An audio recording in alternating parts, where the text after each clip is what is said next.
नमस्कार, TV51च्या या बुलेटिनमध्ये आपलं स्वागत। आपल्या परिसरातील ताज्या बातम्या व चालू घडामोडींचे अपडेट्स आपल्या फोनवर मिळवण्यासाठी TV51च्या YouTube चॅनलला सबस्क्राइब करा।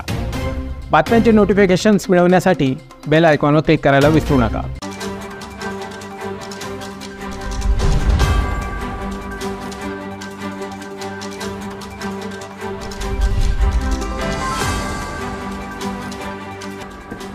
डोंबिवली MIDCच्या फेज 2 मध्ये झालेल्या भीषण स्फोटात 6 जणांना आपला जीव गमवावा लागल्याची धक्कादायक बातमी समोर आली आहे।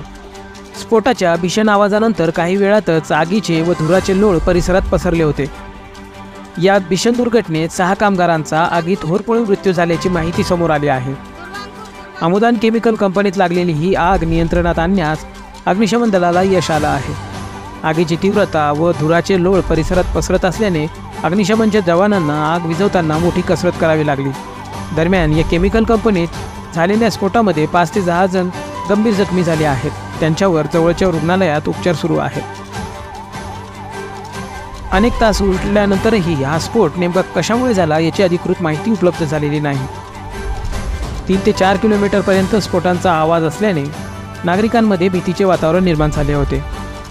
डोंबिवलीत रहिवासी इमारतीच्या खिडक्यांच्या काचा देखील फुटल्या आहेत। या परिसरातील दुकानच्या काचा फुटून रस्त्यावर पडल्याचं दिसून आलं।